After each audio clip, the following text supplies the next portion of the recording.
Se você clicou nesse vídeo, você provavelmente já sabe o que é um iceberg e também já deve ter ouvido falar em Attack on Titan. Mas só pra garantir, Attack on Titan é um dos animes mais famosos do mundo.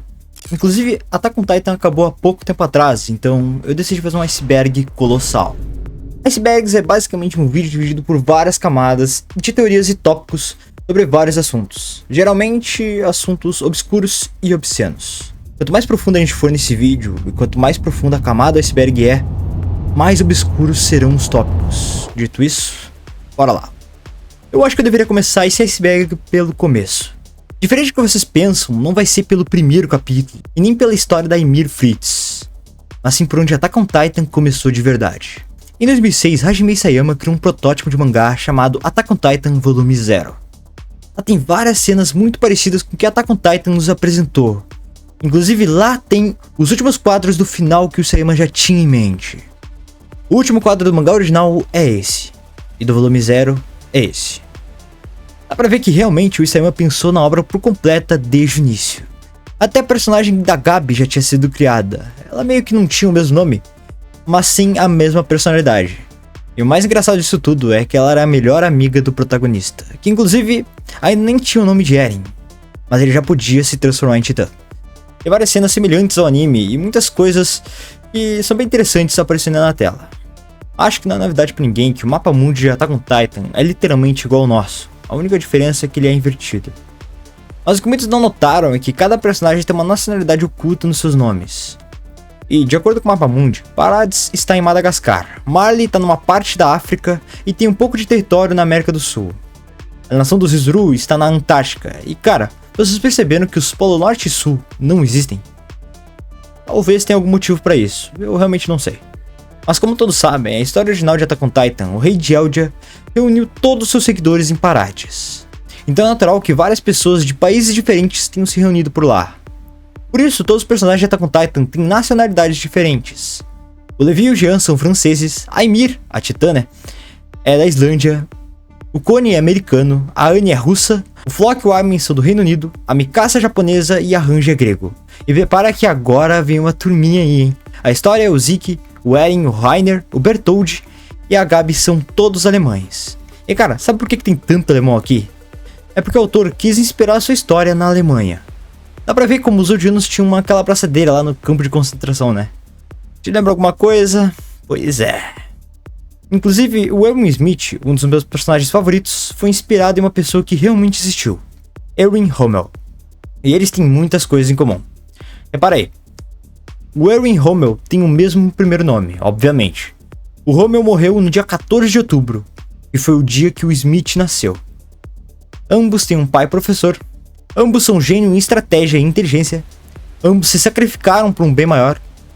O Rommel morreu tentando assassinar o bigodista lá, o Adolf, você sabe quem? E o Smith foi de vala tentando alcançar a liberdade contra os titãs. E 6, ambos lideravam nas linhas de frente. Mesmo com tanta semelhança, o Erwin não era alemão em Attack on Titan, ele era inglês. Que coisa, né?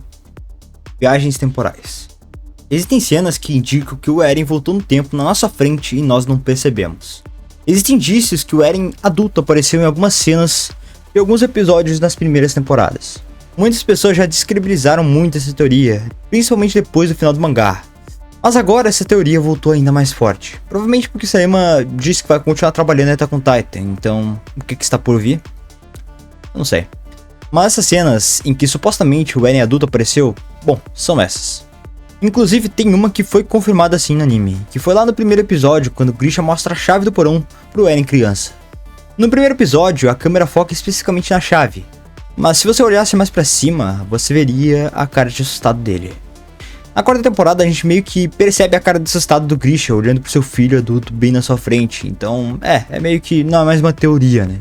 Isso aconteceu mesmo. Quem é mais inteligente? De acordo com o próprio Isayama, a Hanji e o Zeke são mais inteligentes que o Armin e o Erwin. Dói, é difícil de engolir, mas quem sou eu pra falar? Mesmo que nada na obra demonstre isso. Eles não fizeram nada demais, mas é isso que a Ymir, quer dizer, é isso que o Isayama diz, então o que eu posso falar? Cavalo. Que o Jean tem cara de cavalo, disso todo mundo sabe. Porém, existe várias cenas que até mesmo o anime zoou o personagem. Em uma cena da quarta temporada, enquanto o Jean falava, o anime dava um close no cavalo, mano.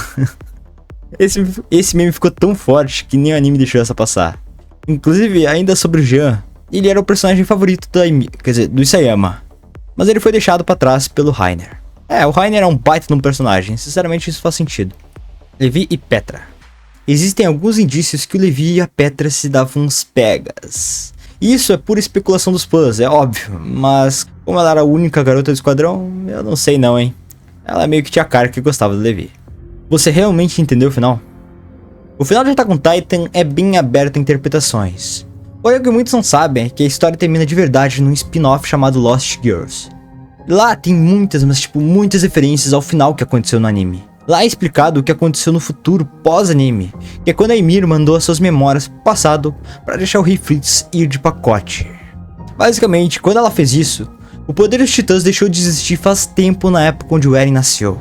E esse spin-off mostra que a Mikasa e o Armin, e também o Eren, estavam vivendo em paz assistindo um filme sobre os titãs nos cinemas. E é um filme baseado em fatos reais, um filme que foi o que finalizou o anime. Que coincidência, né, cara? E isso que eu falei aqui é real, tá? Isso que aconteceu quando a Ymir viu a Mikasa pegando a cabeça do Eren. Falando assim, parece meio estranho, mas você sabe, né? Tem até uma cena onde o Eren comenta que não gostou do final, e quando o Armin fala o final é aberto a interpretações, é meio que uma desculpinha. Você tá ligado, né? Tá todo mundo aqui sabendo, todo mundo aqui sabe, nem o Eren curtiu o final, isso aí, mano. E você sabe disso. Aqui. Prestem muita atenção.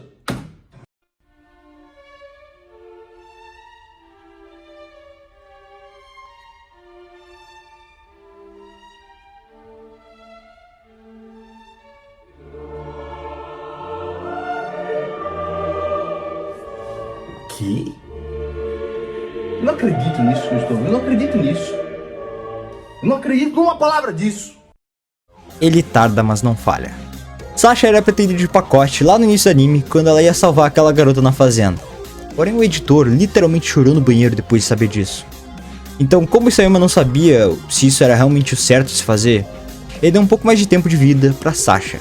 E de quebra, ele também fez o ódio pela Gabi e por Marley ser ainda maior. Tanto que existe até compilado de 1 hora da Gabi apanhando e eu não tô nem zoando, cara. 1 hora da Gabi apanhando, cara. É todo um sonho. Pra comemorar o lançamento de cada volume de Attack on Titan, o Isayama sempre lança uma préviazinha pra brincar. Geralmente é algum meme interno, tipo um fanservice ou alguma zoeira. Porém em 2014 saiu algo bem interessante. Olha só. Basicamente esses quadros de mangá que o Isayama lançou mostra o Eren acordando de um longo sonho com a Mikasa do lado, dizendo que ele ia se atrasar pra escola. Na página tá escrito um garoto que está acordando de um longo sonho pra viver a realidade. O que é bem interessante e bizarro ao mesmo tempo, porque anos depois do anime, dá pra ver vários easter eggs de realidades paralelas de Attack on Titan. Tanto que tem um spin-off onde eles são estudantes, que é quando eu disse que a história acabou de verdade.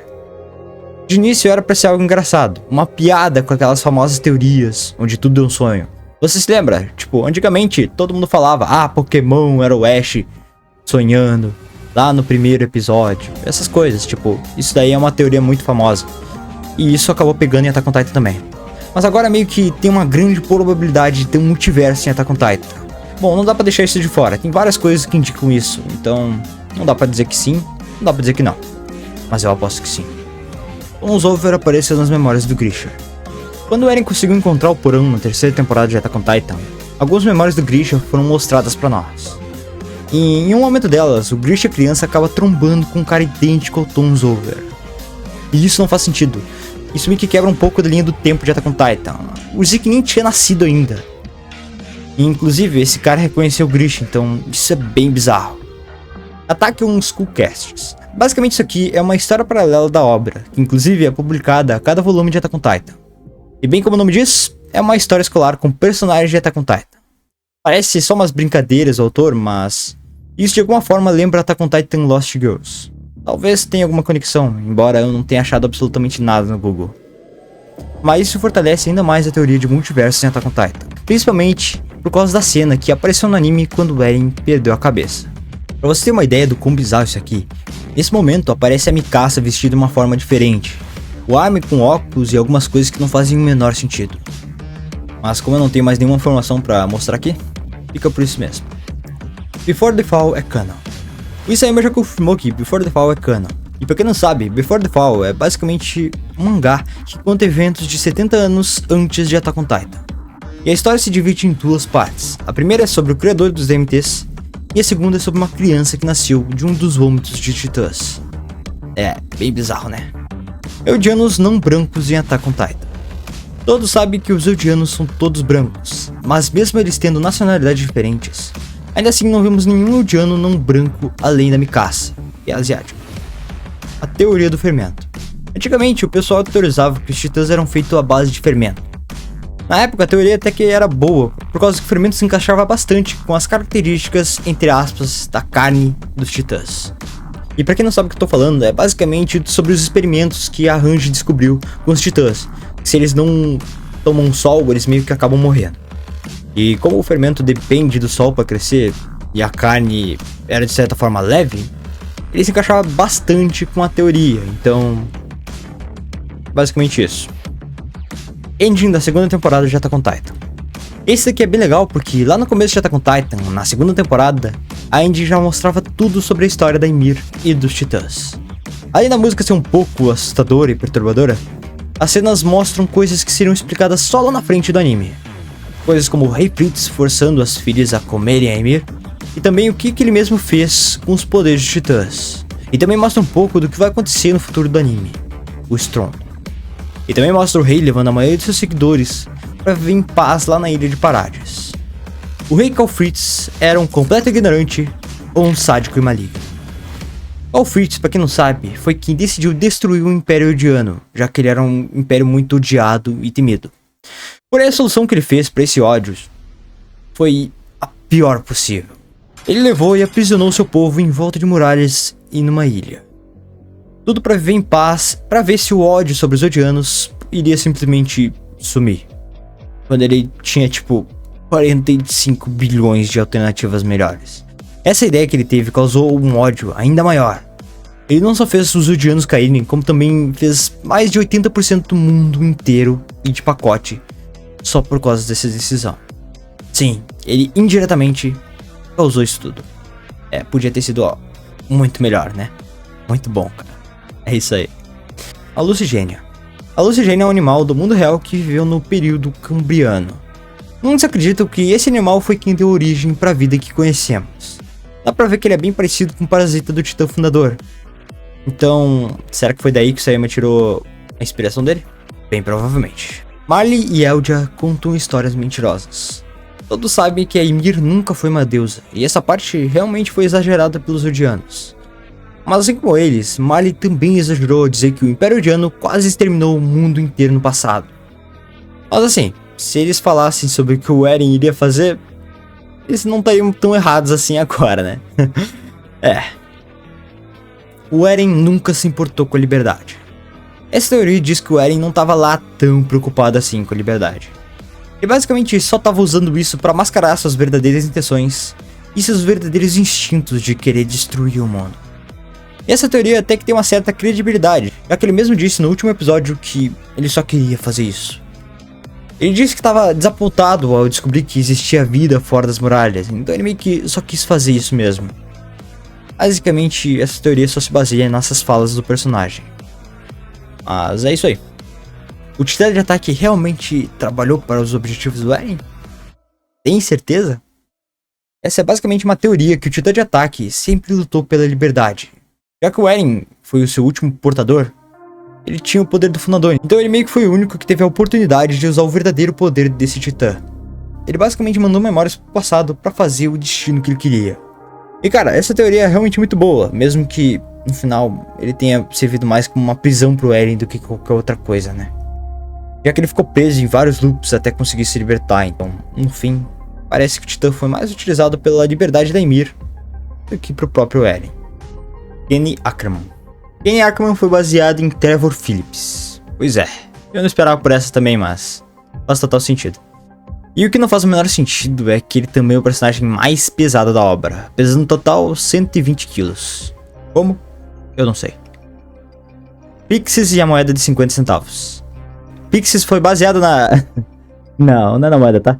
Eu só queria mostrar isso. Mas agora falando sério, antes de Attack on Titan ter sucesso, o Isayama publicou que Pixis foi baseado em Akiyama Yoshifuro, que é basicamente um general do exército imperial japonês. E por causa disso, o Isayama recebeu até ameaças de morte. Tá certo que, quando o mangá finalizou, não foi muito diferente, né? Quer dizer, foi até pior. Bertholdt era o portador de titã mais poderoso. Provavelmente todos concordam que, na questão de poder bruto, o titã colossal é o titã mais forte. Pô, o maluco tem uma bomba gigante só na transformação dele. Ele literalmente foi lançado como um tipo de míssil em Attack on Titan, mano. E essa teoria diz que o Bertholdt provavelmente era o titã colossal mais poderoso de todos. Já que além dele, não vimos mais nenhum colossal nas costas do Eren para poder lutar por ele no estrondo. Isso tirando o fato de que o cara tem a relevância maior que o normal. Ele simplesmente parece ser mais importante que todos os outros titãs. O maluco é a capa do anime. Se você vê o Colossal, você vai lembrar de Attack on Titan. Ele meio que representa os titãs em si. Ele representa a obra, saca? Então eu realmente não duvidaria que ele é até mais forte que o Armin, já que ele recebeu treinamento pra isso, saca? Mesmo que ainda tenha aquele fator que os titãs sempre serão cada vez mais fortes com o passar dos poderes. A rota original de Attack on Titan não é a do anime. Esta aqui é uma teoria que ganhou muito mais força depois do final do anime. E ela basicamente conta que a verdadeira rota, a original, é a de Attack on Titan Skullcasts. Essa teoria realmente não é a lá mais bem fundamentada, e provavelmente ninguém dá muita bola pra ela. Mas, por outro lado, como eu disse antes, provavelmente tem mesmo outras rotas e outras dimensões, mas a original mesmo, a verdadeira, provavelmente não é a do anime. Já que Ymir voltou e impediu ela do passado de evitar a morte do Rei Fritz. Erwin provavelmente apoiaria o estrondo. Essa teoria daqui é realmente muito boa, porque ela realmente faz sentido. O argumento aqui é que, se o Erwin virasse o Colossal, ele não teria misericórdia com os Marleyanos, já que ele e o Eren sempre lutaram pelo mesmo objetivo. Direta ou indiretamente, o Erwin sempre lutou pelo seu povo, mesmo sacrificando muitas pessoas. Então ele provavelmente não ligaria de lutar pela liberdade. Mas eu pessoalmente não acredito que isso iria até onde o Eren foi. A ponto de levar 80%? Provavelmente não.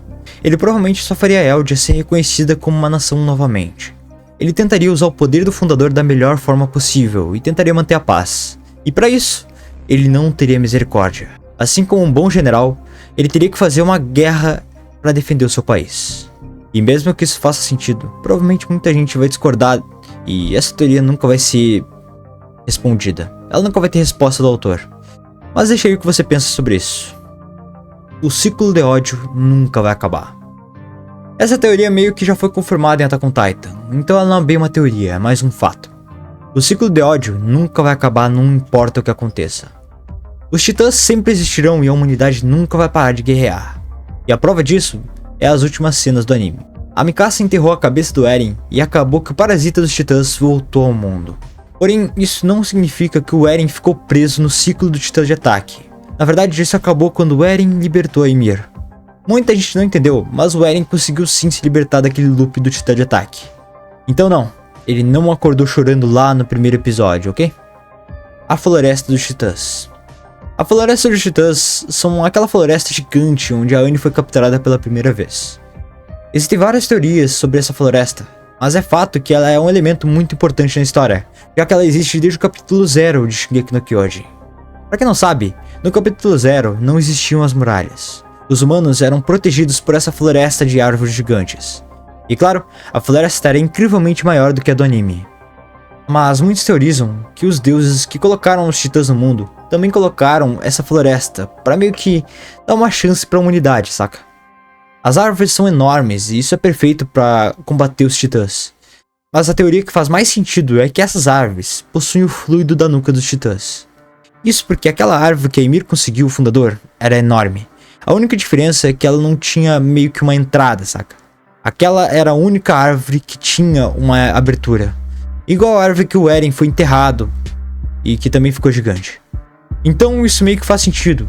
Talvez essas árvores tenham a origem dos titãs nelas, de alguma forma. Filho do Eren ou do NPC? Aqui entramos na maior dúvida de Attack on Titan. O filho da história é do Eren ou do NPC? Bom, não dá pra saber ao certo. Mas fato é que a história precisava ser salva.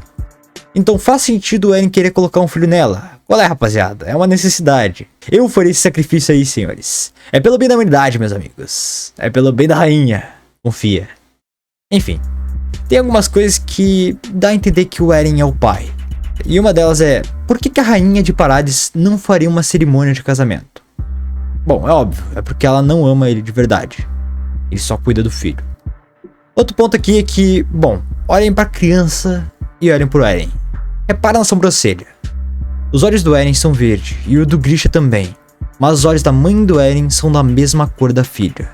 Obviamente, não conseguimos saber ao certo porque o Isayama não mostrou nem o rosto do NPC, então não tem como ter certeza de nada.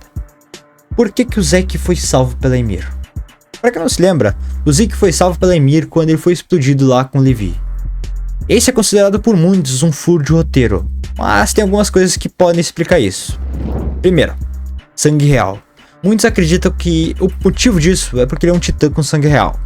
Ele era o único que estava à beira da morte e que a Ymir poderia salvar, então seria por causa disso.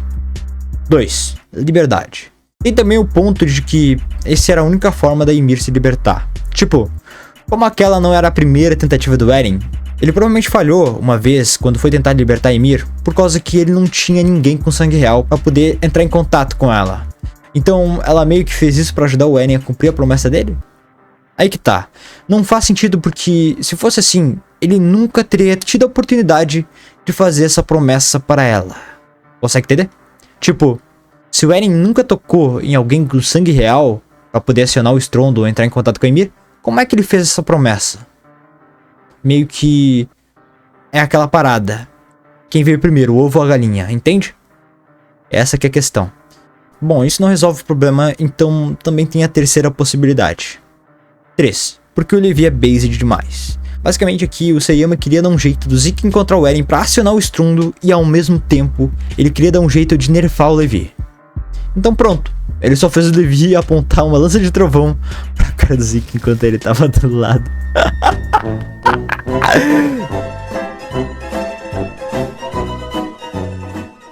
Visual novel adulta. Existe um visual novel adulto da Mikasa que, inclusive, eu nem sei como deixaram isso aqui existir. E vendo um processo, porque, tipo, não deve ser muito legal. E provavelmente o maluco não pediu permissão pra fazer isso. Copyright, senhores, copyright. Enfim, esse visual novel conta uma história adulta de Attack on Titan entre a Mikasa e o Jean. E o Marco. O design dos bonecos é igual ou muito parecido com os do Witch Studio.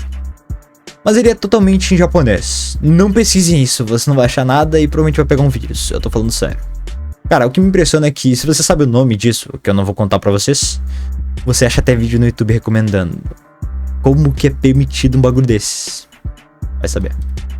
Ataque on sua mãe. Eu não vou falar isso aqui, tá? Porque ninguém merece. Esse daqui é o cúmulo do cúmulo.